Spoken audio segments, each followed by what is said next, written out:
ያገሬ ልጆች እንደምን አላችሁልኝ? ደህና ናችሁ ወይ? ተመልሻለሁ። እንግዲህ ተመልሻለሁ። በጣም ከምታስቡት በላይ መንፈሴ ጠንክሮ ተመልሻለሁ። ከምታስቡት በላይ አዶናይን አውቄው ተመልሻለሁ። ከምታስቡት በላይ ተስፋ አድርጌ ተመልሻለሁ። ህይወቴን ለመቀየርም 10 እጥፍ ጓጓለሁ። በጣም እሰራለሁም ባይ ዘ ዌይ ዛሬ ጧት ባይገርማችሁ አሞኝ ነው የተነሳሁትና ጉንፋን ምናምን ይዞኝ ነበር። እቺ ጉንፋን አልፋታለች ባይ ዘ ዌይ ከዛ ጧት ነው የተነሳሁላችሁ 1 ሰዓት አካባቢ አይ ቲንክ 12 ሰዓት ተነሳውና ዛሬ ምን ማድረግ ነው የምፈልገው ብዬ ራሴን ጠየቅኩኝ።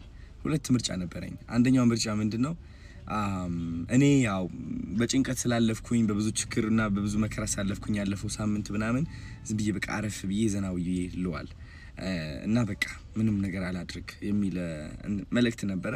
ሁለተኛው መልእክት ደግሞ አዶናይ ተነስና ማድረግ ያለብህ ነገር አድርግ፣ ሰዎች ማገዝ አለብህ፣ ከራስህ በላይ ነህ፣ አሁን ላንተ ብቻ አይደለም የምትሰራው የሚል መልእክትም ነበረ። ሁለተኛው መልእክት መረጥኩኝ። አይ ቲንክ በጣም ብዙ የኔ ቤተሰቦች በጣም ብዙ ሰዎች በኔ ይጨናነቃሉ። አዶናይ በጣም እየፈጠንክ ነው፣ አዶናይ መረጋጋት አለብህ፣ አዶናይ ማረፍ አለብህ፣ አዶናይ እንደዚህ እንዳትሆን ይሉኛል። ግን ጋይስ እኔ መርጫ አይደለም እንደዚህ የማደርገው። አይ ቲንክ ወስኛለሁ።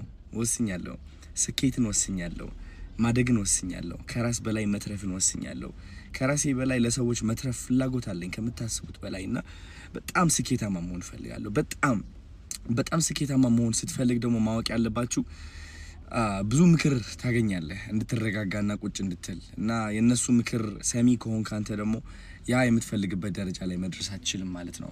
because አንድ ደረጃ ላይ ለመድረስ በጣም ትልቅ ደረጃ ላይ መድረስ ከፈለክ ብዙ ሰው አድርጎት የማያቅ ነገር ማድረግ ይኖርብሃል። ብዙ ሰው አድርጎት የማያቅ ወስዶት የማያቅ ሳክሪፋይስ መውሰድ ይኖርብሃል። ማጣት ያለብህን ነገር ታጣለህ። ጊዜህን ይሆናል ወይም whatever it is ግን ትወስናለህ ማለት ነው። እና ጋይስ ከምታስቡት በላይ ዝግጁ ሆኜ መጥቻለሁ። መንፈሴም 10 እጥፍ ጠንካራ ነው። ማናጀር ሊገባ ነው ብር ከፍቶ ኤኒዌይስ እላችኋለሁ። ዘጋው አሁን ይቀርጽክ እንደሆነ አውቀው ማለት ነው። ወዳችኋለሁ። እሺ ከምታስቡት በላይ ጠንክሬያለሁ። አኮራችኋለሁ።